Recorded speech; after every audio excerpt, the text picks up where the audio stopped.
Phone call తో మీ బంగారాన్ని విడిపించి ప్రెజెంట్ మార్కెట్ రేట్ కే కొని బ్యాలెన్స్ అమౌంట్ ని క్యాష్ గా లేకపోతే సమానమైన బంగారాన్ని మీకిస్తుంది అక్షయ గోల్డ్ హబ్.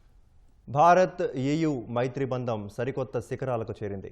27 దేశాల కూటమి అయిన ఐరోపా సమక్ష భారత్ మధ్య చరిత్రాత్మక స్వేచ్ఛ వాణిజ్య ఒప్పందం కుదిరింది. ఈ ఒప్పందంతో భారత వాణిజ్యంలో సరికొత్త శకం మొదలైందన్న ప్రధాని Modi technology, green energy, digital రంగాల్లో పరస్పర సహకారం మరింత పెరుగుతుందని వివరించారు. భారత్ EU దేశాల ఉమ్మడి శ్రేయస్సుకు బ్లూ ప్రింట్గా ఈ ఒప్పందాన్ని అభివర్ణించారు. భారత్ ఐరోపా సమాఖ్య మధ్య చరిత్రాత్మక స్వేచ్ఛ వాణిజ్య ఒప్పందం కుదిరింది. ఈ మేరకు యూరోపియన్ యూనియన్ నేతలు Antonio Costa, Ursula von der లెయన్తో చర్చల అనంతరం ప్రధాని నరేంద్ర మోదీ ప్రకటించారు. ప్రపంచ జీడీపీలో 25%, ప్రపంచ వాణిజ్యంలో 3వ వంతు వాటా కలిగిన ఈ ఒప్పందాన్ని మదర్ ఆఫ్ ఆల్ డీల్స్ గా ప్రధాని అభివర్ణించారు.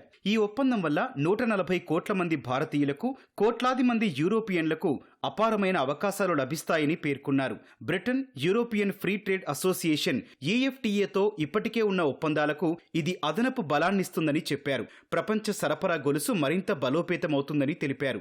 ఈ స్వేచ్ఛ వాణిజ్య ఒప్పందం ద్వారా అంతర్జాతీయ వ్యాపారవేత్తలకు, పెట్టుబడిదారులకు భారత్ పట్ల నమ్మకం మరింత పెరుగుతుందని పేర్కొన్నారు. ఈ ఒప్పందం కేవలం తయారీ రంగాన్నే కాకుండా సేవా రంగాన్ని కూడా భారీగా విస్తరిస్తుందని మోదీ ఆశాభావం వ్యక్తం చేశారు. వస్త్రాలు, రత్నాలు, ఆభరణాలు, తోలు, పాదరక్షలు వంటి రంగాలతో సంబంధం ఉన్న వారికి ఇది ఉపయోగపడుతుందని వివరించారు. आज भारत ने अपने इतिहास का अब तक का सबसे बड़ा फ्री ट्रेड एग्रीमेंट संपन्न किया है. आज 27 तारीख है. आज ही के दिन यूरोपियन यूनियन के 27 देशों के साथ भारत ये FTA कर रहा है. यह एक ऐतिहासिक समझौता हमारे किसानों, हमारे छोटे उद्योगों, इसके यूरोपियन मार्केट तक पहुंच आसान बनाएगा, मैन्युफैक्चरिंग में नए अवसर पैदा करेगा और हमारे सर्विसेज सेक्टर के बीच सहयोग को और प्रबल करेगा. यह FTA भारत और यूरोपियन यूनियन के बीच इन्वेस्टमेंट को बूस्ट करेगा, नई इनोवेशन पार्टनरशिप बनाएगा, सप्लाई चेन को मजबूत करेगा. यह सिर्फ ट्रेड एग्रीमेंट नहीं है, साझा समृद्धि का नया ब्लूप्रिंट है. ఐరోపా భారత్ బంధం ఈనాటిది కాదని గుర్తు చేసిన యూరోపియన్ కౌన్సిల్ అధ్యక్షుడు ఆంటోనియో కోస్టా స్వేచ్ఛ వాణిజ్య ఒప్పందం కుదిరేందుకు ప్రధాని మోదీ ఎంతో చొరవ చూపారని వెల్లడించారు. దీని ద్వారా ఐరోపా భారత సహకారం కొత్త శిఖరాలకు చేరుతోందని పేర్కొన్నారు. భాగస్వామ్య దేశాల ప్రజలకు ఇది ఎంతో ప్రయోజనకరంగా ఉంటుందని తెలిపారు.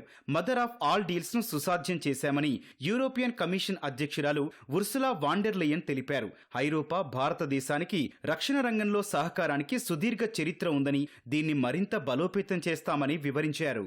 Not only making our economy stronger, we are also delivering security for our people in an increasingly insecure world. And today, the world's two largest economies and democracies launched their first ever security and defense partnership. Europe and India have a long history of cooperation in the defense industry. Now we will enhance this teamwork even further. We will deepen our cooperation on maritime security, for example, joint naval exercises to tackle piracy. European union, Bharat మధ్య మొదటగా 2007లో స్వేచ్ఛ వాణిజ్య ఒప్పందం కోసం చర్చలు మొదలయ్యాయి. పలు ప్రతిపాదనల్లో వ్యత్యాసంతో 2013లో ఈ చర్చలు నిలిచిపోయాయి. జూన్ 2022లో ఈ చర్చలు తిరిగి ప్రారంభం కాగా తాజాగా ఒప్పందం కుదిరింది. అమెరికా టారిఫ్ విధానాలు, రష్యా ఉక్రెయిన్ యుద్ధం వల్ల అనిశ్చితి నెలకొన్న నేపథ్యంలో భారత్ EU మధ్య స్వేచ్ఛ వాణిజ్య ఒప్పందం ప్రపంచ ఆర్థిక వ్యవస్థకు ఒక బలమైన సంకేతాన్ని పంపింది.